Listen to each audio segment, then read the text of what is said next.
வணக்கம். இன்றைய தலைப்புச் செய்திகள். புதுச்சேரியின் உரிமைகளை பெற மாநில அந்தஸ்து தேவைப்படுகிறது. முதல்வர் ரங்கசாமி பேட்டி. ஏஐ தொழில்நுட்பம் மூலம் ஆயிரக்கணக்கான மக்களிடம் மோசடி செய்த திருவெண்ணைநல்லூரைச் சேர்ந்த டிஎம் லீடர் மகாதேவன் அதிரடி கைது. மோட்டார் சைக்கிள் திருடர்கள் 3 பேர் கைது. 2 லட்சம் ரூபாய் மதிப்புள்ள 2 பைக்குகள் பறிமுதல். புதுச்சேரி இந்திரா காந்தி அரசு பொது மருத்துவமனை கழிவறையில் துர்நாற்றம், நோயாளிகள் அவதி.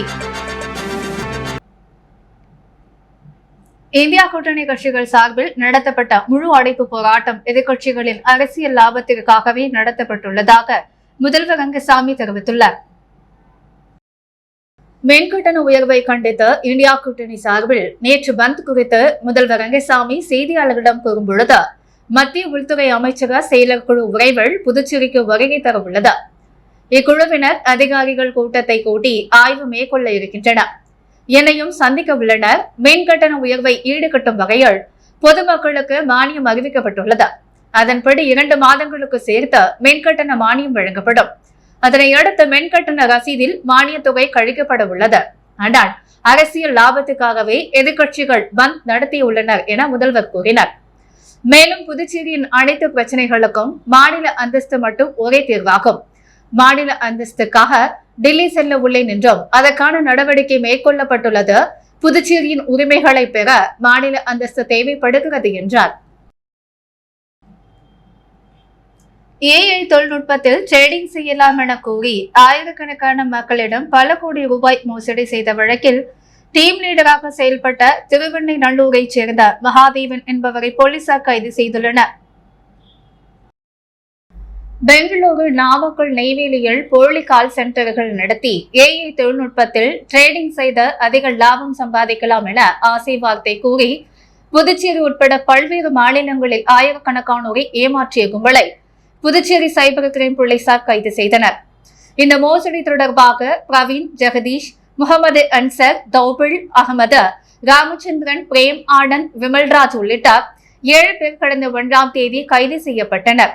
திருநெல்வேலி நல்லூரை பாரிக்யூர் தெற்கு வீதியைச் சேர்ந்த செல்வராஜ் மகன் 30 வயதாகும் மகாதேவன் என்பவரை சைபர் கிரைம் போலீசார் கைது செய்தனர்.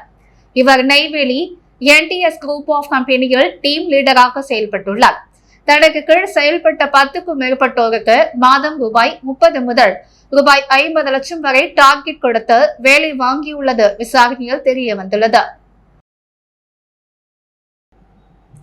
வேல்ராம்பட்டு ஏரிக்கரை அருகே ரோந்து பணியில் ஈடுபட்ட காவலர்கள் மோட்டார் சைக்கிளை திருடி வந்த 3வரை கைது செய்து அவர்களிடம் இருந்த 2 லட்சம் ரூபாய் மதிப்புள்ள 2 பைக்குகளை பறிமுதல் செய்தனர்.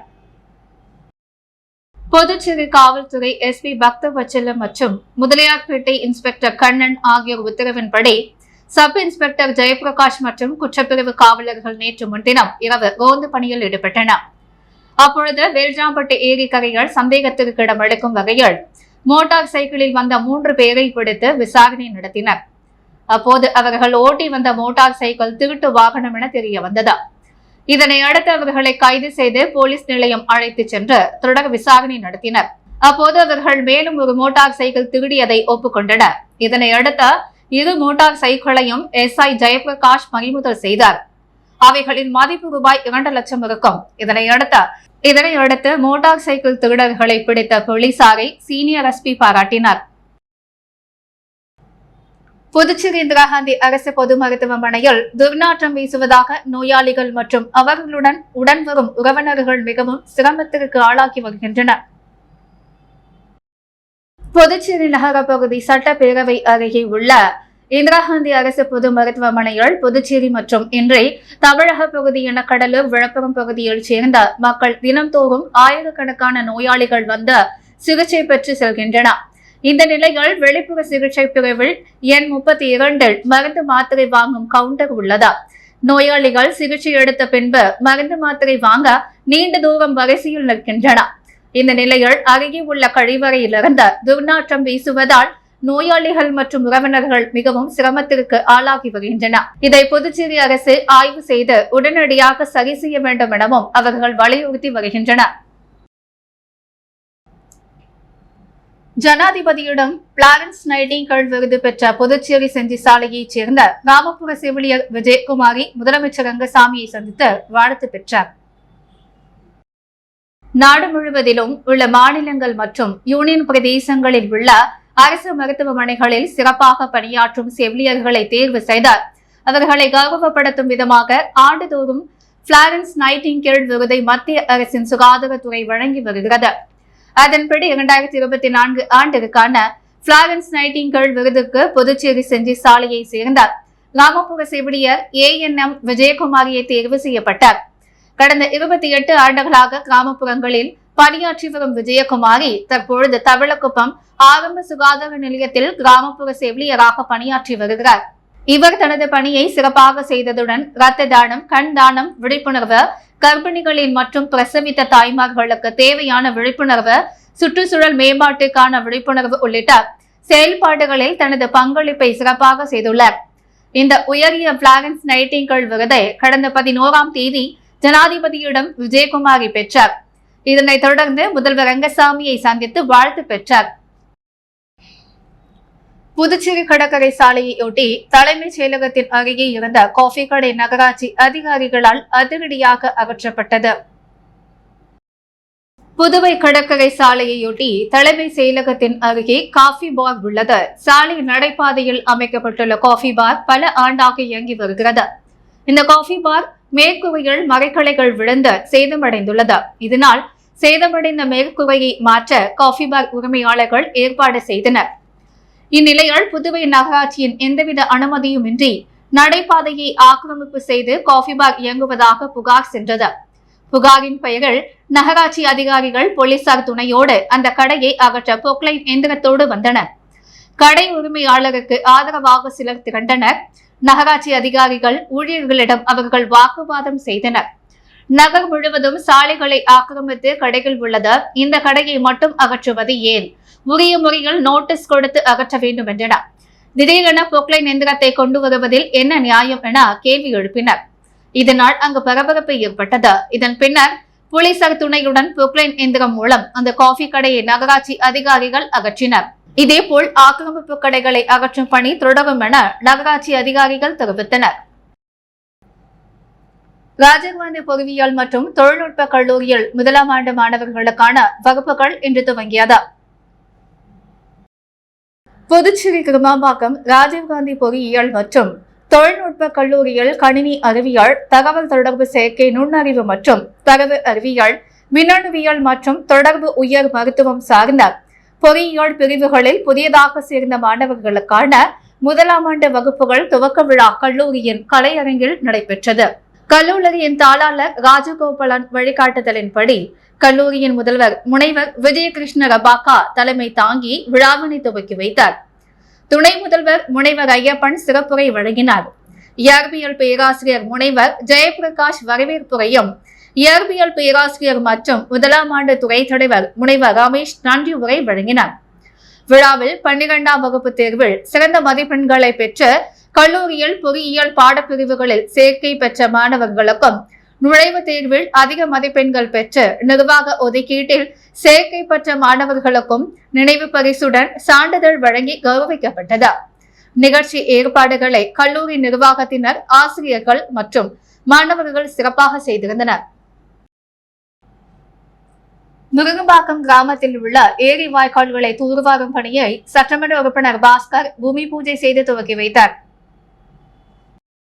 புதுச்சேரி அரியாங்குப்பம் சட்டமன்ற தொகுதிக்குட்பட்ட முருங்கம்பாக்கம் கிராமத்தில் உள்ள ஏரி பாசன வாய்க்கால்களை 3 லட்சத்திற்கு 15,000 ரூபாய் மதிப்பீட்டில் தூர்வாரும் பணி செய்திட அரசாணை பெறப்பட்டு அதற்கான துவக்க நிகழ்ச்சியாக சட்டமன்ற உறுப்பினர் பாஸ்கர் என்கிற தட்சிணாமூர்த்தி தலைமையில் பூமி பூஜை செய்து பணி துவங்கி வைக்கப்பட்டது. இந்நிகழ்ச்சியில் பொதுப்பணித்துறை சேர பொறியாளர் ராதாகிருஷ்ணன், உதவி பொறியாளர் மதிவாணன், இளைநிலை பொறியாளர் சங்கர் மற்றும் என்ஆர் காங்கிரஸ் உள்ளிட்ட கூட்டணி கட்சி நிர்வாகிகள் மற்றும் ஊர் பொதுமக்கள் பல கலந்து கொண்டனர். முடவக்கரை தொகுதி ரெட்டியார்பாளையத்தைச் சேர்ந்த மாணவிக்கு மேல் படிப்பிற்காக அருண் சர்மா தொண்டு நிறுவன நிர்வாக இயக்குநர் ஐஜி வீரராகு, டிரஸ்ட் அறங்காவலர் பிரபாதி தேவி, வீரராகு ஆகியோர் கல்வி ஊக்கத்தொகை வழங்கினர். அருண் சர்மா தொண்டு நிறுவனம் சார்பில் 6 மாதத்திற்கு முன்பு தேர்வில் தோல்வி அடைந்த மாணவர்களை தங்களை அணுகினால் படிக்க வைத்து வெற்றி பெற முழு உதவி செய்வதாக அறிவிக்கப்பட்டது.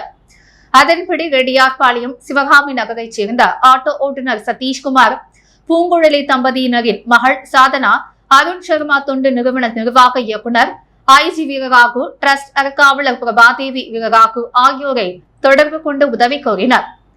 அதனைத் தொடர்ந்து மாணவி சாதனாவை தனியார் கோச்சிங் சென்டரில் நிதியுதவி வழங்கி படிக்க வைத்தனர். மாணவி பொதுத் தேர்வில் வெற்றி பெற்று 11ஆம் வகுப்பு படித்து வருகிறார். மேலும் அந்த மாணவிக்கு மேல் படிப்பிற்கான கல்வி ஊக்கத்தொகையை அருண் சர்மா தொண்டு நிறுவன நிர்வாக இயக்குநர் ஐஜி வீரராகு, டிரஸ்ட் அறங்காவலர் பிரபாதேவி வீரராகு ஆகியோர் வழங்கி பாராட்டினர். மாணவியும் தனது குடும்பத்தினருடன் நன்றி தெரிவித்தார். உடன் ஊர் முக்கிய நிர்வாகிகள் இருந்தனர். புதுச்சேரியில் வரும் 23ஆம் தேதி முதல் 2 மாதங்கள் புகையிலை இல்லா பிரச்சார இயக்கம் மேற்கொள்ளப்பட உள்ளதாக மாவட்ட ஆட்சியர் தலைமையில் நடைபெற்ற கூட்டத்தில் முடிவு செய்யப்பட்டுள்ளது. புதுச்சேரியில் தேசிய சுகாதார இயக்கம் மற்றும் தேசிய புகையிலை கட்டுப்பாடு திட்டத்தின் கீழ் 2 மாத புகையிலை இல்லா இளைஞர் பிரச்சாரம் மேற்கொள்ளப்பட்டுள்ளது. இது தொடர்பாக அனைத்து துறை அதிகாரிகளின் ஆலோசனைக் கூட்டம் நேற்று கலெக்டர் அலுவலகத்தில் நடைபெற்றது. மாவட்ட ஆட்சியர் குலோத்துங்கன் தலைமை தாங்கினார். சப் கலெக்டர் சோமசேகர், புகையிலை கட்டுப்பாட்டு மாநில அதிகாரி வெங்கடேஷ் மற்றும் பல்வேறு துறை அதிகாரிகள் பங்கேற்றனர்.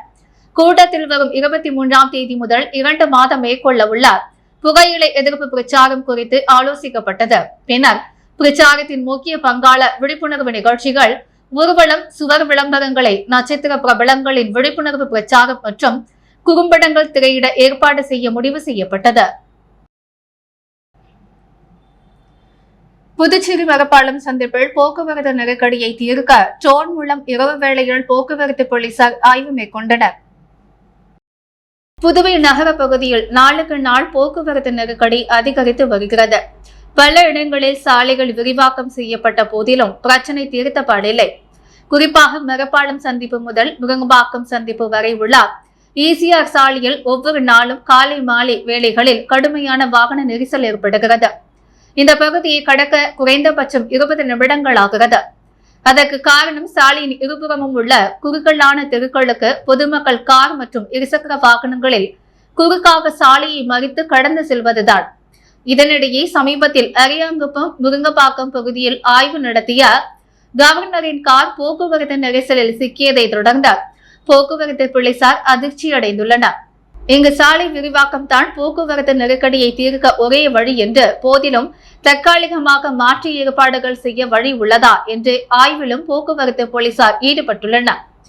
இது தொடர்பாக நேற்று இரவு 7 மணிக்கு போக்குவரத்து police inspector Nagaraj, sub inspector Kumar மற்றும் போலீசார் மரப்பாலம் சந்திப்பு, முருங்கப்பாக்கம் சந்திப்பு பகுதிகளில் ட்ரோனை பறக்கவிட்டு ஆய்வு நடத்தினர். அந்த வழியாக வரும் வாகனங்கள் எங்கிருந்து எங்கு நோக்கி செல்கின்றன என்பன போன்ற விவரத்தை அவர்கள் பதிவு செய்தனர். குறிப்பாக முருங்கப்பாக்கத்திலிருந்து கொம்பாக்கம் நோக்கி செல்லும் வாகனங்கள் மரப்பாலம் சந்திப்பிலிருந்து நோக்கி கொம்பாக்கம் செல்லும் வாகனங்களை மாற்று வழியில் செல்ல ஏற்பாடு செய்ய முடியுமா என்பது தொடர்பாக அவர்கள் ட்ரோன் காட்சிகளை கொண்டு முடிவு செய்துள்ளனர். புதுச்சேரி சிவாலிய விருது பெற்ற புதுச்சேரி கலைஞரின் இந்திய பிரெஞ்சு கலாச்சாரத்தை மையப்படுத்தும் திரைப்படம் அலியன்ஸ் பிரான்சி அரங்கில் திரையிடப்பட்டது. புதுச்சேரியைச் சேர்ந்தவரான ரகுநாத் மானிட் வீணை மற்றும் பரத கலைஞர். இவர் இதுவரை 25 குறுந்தேடுகளை வெளியிட்டுள்ளார். 4 புத்தகங்களையும் எழுதியுள்ளார். இவரது இசை சேவையை பாராட்டும் வகையில் பிரான்ஸ் அரசு செவாலிய விருது வழங்கி சிறப்பித்துள்ளது. ரகுநாத் இயக்கிய சிவநடனங்கள் என்ற ஆவணப்படம் 2017ஆம் ஆண்டு பிரான்சின் கேன்ஸ் திரைப்பட விழாவில் கௌரவிக்கப்பட்டது. பரத கலையை பயன்படுத்தும் திரைப்படம் எடுப்பது இவரது அடுத்த திட்டமாக இருந்தது. மீண்டும் புதுச்சேரி என்று ரெட்டோரே பாண்டிச்சேரி என்ற பிரெஞ்சு படத்தை தயாரித்துள்ளார். 90 நிமிடங்கள் ஓடக்கூடிய இப்படம் புதுச்சேரி அலியான்ஸ் பிரான்சி அரங்கில் திரையிடப்பட்டது. புதுச்சேரியின் ஆதரவற்றோர் இல்லத்திலிருந்து வெளிநாட்டு வெள்ளை தம்பதியர் தத்தெடுத்த கருப்பு குழந்தை வளர்ந்து பெரியவள் ஆன பிறகு மீண்டும் புதுச்சேரிக்கு வர விரும்பி இங்கு வந்து பாரத கலையை கற்று தன் மண்ணின் பெருமையை உணர்கிறாள். இதுதான் படத்தின் கதை. இந்திய பிரெஞ்சு கலாச்சாரத்தை புதுச்சேரி வழியே வெளிப்படுத்தும் வகையில் இப்படம் அமைந்துள்ளது என ரகுநாத் மானிட் தெரிவித்தார். இத்திரைப்படம் விரைவில் வெளிநாடுகளில் பல அரங்குகளில் திரையிடப்பட உள்ளது என்பது குறிப்பிடத்தக்கது. உருளையன்பேட்டை தொகுதியில் சிமெண்ட் சாலை அமைக்கும் பணிகளை சட்டமன்ற உறுப்பினர் நேரு அதிகாரிகளுடன் சென்று ஆய்வு மேற்கொண்டார். புதுச்சேரி உருளையன்பேட்டை தொகுதிக்குட்பட்ட கோவிந்தசாலை திருமுடி நகர் பகுதியில் முதல் தெரு மற்றும் இரண்டாவது தெருக்களில் புதிய சிமெண்ட் சாலை அமைக்கும் பணிகள் நடைபெற்று வருகிறது. இப்பணிகளை உருளையன்பேட்டை தொகுதி சட்டமன்ற உறுப்பினரும் புதுச்சேரி சட்டப்பேரவை அரசாங்க உறுதிமொழி குழு தலைவருமான நேரு என்கிற குப்புசாமி அப்பகுதிகளில் அரசு அதிகாரிகளுடன் ஆய்வு மேற்கொண்டார். புதிய சிமெண்ட் சாலை அமைக்கும் பணிகளை வரும் மழை காலங்களுக்குள் விரைவாக முடித்து அப்பகுதி மக்களுக்கு உதவிடுமாறு அதிகாரிகளை கேட்டுக் கொண்டார். ஆய்வின் போது பொதுப்பணித்துறை கண்காணிப்பு பொறியாளர் வீரசெல்வம், சேர பொறியாளர் உமாபதி, உதவி பொறியாளர் பார்த்தசாரதி, இடைநிலை பொறியாளர்கள் சங்கர், சிவபிரகாசம் மற்றும் அப்பகுதியைச் சேர்ந்த மனிதநேய மக்கள் சேவை இயக்க பிரமுகர்கள் பலர் உடன் இருந்தனர். ஜேசிஐ பாண்டிச்சேரி வார விழாவையொட்டி முதல் 10 இடங்களை பிடித்த 10ஆம் வகுப்பு மற்றும் 12ஆம் வகுப்பு பள்ளிகளை கௌரவிக்கும் விழா நடைபெற்றது. ஜேசிஐ பாண்டிச்சேரி வார விழா முன்னாள் மண்டல தலைவர் செல்வகணபதி MP வழிகாட்டுதலின்படி ஒரு வார காலமாக நடைபெற்றது. இதில் தினமும் பல்வேறு துறைகளில் விழாக்கள் நடத்தப்பட்டது. நிறைவு நாளான இன்று greater day celebration hotel green பேலஸில் நடைபெற்றது. இந்த விழாவில் புதுச்சேரி அரசு தேர்வில் முதல் 10 இடங்களை பிடித்த 10ஆம் வகுப்பு மற்றும் 12ஆம் வகுப்பு பள்ளிகளை கௌரவிக்கும் விதமாக அந்த பள்ளிகளுக்கு விருது வழங்கப்பட்டது. இந்நிகழ்ச்சியில் சிறப்பு விருந்தினராக பொதுப்பணித்துறை அமைச்சர் லட்சுமி நாராயணன், முன்னாள் மண்டல தலைவர் அக்ரி கணேஷ், மண்டல துணைத் தலைவர் சரவணன் ஆகியோர் சிறப்பு விருந்தினராக கலந்து கொண்டு விழாவை சிறப்பித்தனர். மேலும் கமல் பத்ரா விருது இளையராஜாவுக்கும், விளையாட்டில் சாதனை படைத்த ஆஷிகா, மேலும் ஜேசிஐ பாண்டிச்சேரி கிளை இயக்கத்தில் சிறப்பாக பணியாற்றிய அனைவருக்கும் விருது வழங்கப்பட்டது. இந்த நிகழ்ச்சியில் முன்னாள் மண்டல அலுவலர் சிதானந்தம், முன்னாள் கிளை இயக்க தலைவர் முருகானந்தம், சீனு மோகன்தாஸ், தேவநாதன், பாலு மற்றும் ஜேசிஐ பாண்டிச்சேரி கிளை இயக்க அலுவலகர்கள் பிரசாத், அருண், அப்பாதுரை, வெங்கடகிருஷ்ணன், சந்தோஷ் ஆனந்த், விஜயவர்தன், கார்த்திகேயன், சித்தானந்தன், மனோகர் மணி மற்றும் உறுப்பினர்கள், நண்பர்கள் ஆகியோர் கலந்து கொண்டு விழாவை சிறப்பித்தனர். பாண்டி மெரினா கடற்கரையில் மிகப்பெரிய அளவிலான சுத்தம் செய்யும் தூய்மை பணி NCC மாணவர்களால் மேற்கொள்ளப்பட்டது. ஆதி திராவிடர் மற்றும் பழங்குடி இனத்தவர்களுக்கான தேசிய வாழ்வாதார சேவை மையம் மற்றும் மாற்றுத்திறனாளிகளுக்கான சேவை மையமும் இணைந்த இந்திய அரசு தொழிலாளர் மற்றும் வேலைவாய்ப்பு அமைச்சகம் DGE அறிவுறுத்தலின்படி இன்று பாண்டி மெரினா கடற்கரையில் மிகப்பெரிய அளவிலான சுத்தம் செய்யும் தூய்மை பணி NCSC மாணவர்களால் மேற்கொள்ளப்பட்டது. இந்த நிகழ்ச்சியில் 200க்கும் மேற்பட்ட மாணவர்கள் கலந்து கொண்டனர். இந்த நிகழ்வினை Vigneswaran commissioner, EPF INR, tahsildar Puduvai அரசு, குழும உறுப்பினர்கள் மற்றும் ரோட்டரி கிளப் பாண்டிச்சேரி கேலக்சியின் தலைவர் மற்றும் உறுப்பினர்கள் கலந்து கொண்டு சிறப்பித்தனர். முதலியார்பேட்டை தொகுதி நயினார் மண்டபம் தென்னசாலையில் அமைந்துள்ள கழிவுநீர் வாய்க்காலில் 20,38,700 ரூபாய் மதிப்பில் MS கிரேடிங் அமைக்கும் பணியினை சட்டமன்ற உறுப்பினர் சம்பத் பூமி பூஜை செய்து துவக்கி வைத்தார். புதுச்சேரி அரசு பொதுப்பணித்துறை நீர்ப்பாசன கூட்டம் சார்பில் புதுச்சேரி மாநிலம் முதலியார்பேட்டை தொகுதி நயினார் மண்டபம் தென்னசாலை ரோட்டில் அமைந்துள்ள கழிவுநீர் வாய்க்காலில் பழுதுடைந்த RCC ஸ்லாப்புக்கு பதிலாக 20,38,700 ரூபாய் மதிப்பில் MS கிரேடிங் அமைக்கும் பணிக்கான பூமி பூஜை நிகழ்வு நடைபெற்றது. இதில் சிறப்பு விருந்தினராக முதலியார்பேட்டை தொகுதி சட்டமன்ற உறுப்பினர் சம்பத் கலந்து கொண்டு பணிகளை பூமி பூஜை செய்து துவக்கி வைத்தார். இதில் புதுச்சேரி பொதுப்பணித்துறை நீர்ப்பாசன கோட்டம் செயற்பொறியாளர் ராதாகிருஷ்ணன், உதவி பொறியாளர் மதிவாணன், இளைநிலை பொறியாளர் சங்கர் மற்றும் ஊர் பொதுமக்கள் கலந்து கொண்டனர். புதுச்சேரியில் இன்று தங்கம் மற்றும் வெள்ளி விலை நிலவரம். முத்து கோல்ட் ஹவுஸ் வழங்கும் இன்றைய தங்கம் மற்றும் வெள்ளி விலை நிலவரம். தங்கம் 1 கிராம் 6,825 ரூபாய், வெள்ளி 1 கிராம் 93 ரூபாய். மீண்டும் இன்றைய முக்கிய செய்திகள். புதுச்சேரியின் உரிமைகளை பெற மாநில அந்தஸ்து தேவைப்படுகிறது, முதல்வர் ரங்கசாமி பேட்டி. AI தொழில்நுட்பம் மூலம் ஆயிரக்கணக்கான மக்களிடம் மோசடி செய்த திருவெண்ணைநல்லூரைச் சேர்ந்த TM லீடர் மகாதேவன் அதிரடி கைது. மோட்டார் சைக்கிள் திருடர்கள் 3 பேர் கைது. 2 லட்சம் ரூபாய் மதிப்புள்ள 2 பைக்குகள் பறிமுதல். புதுச்சேரி இந்திரா காந்தி அரசு பொது மருத்துவமனை கழிவறையில் துர்நாற்றம், நோயாளிகள் அவதி. தேசிய புகையிலை கட்டுப்பாடு திட்டத்தின் கீழ் 2 மாதம் புகையிலை இல்லா இளைஞர் பிரச்சாரம், கலெக்டர் உடனான ஆலோசனையில் முடிவு. புதுச்சேரியில் போக்குவரத்து நெருக்கடியை தவிர்க்க இரவில் ட்ரோன் பறக்கவிட்டு போக்குவரத்து போலீசார் ஆய்வு. இத்துடன் எஸ் மீடியா செய்திகள் நிறைவடைகிறது. வணக்கம்.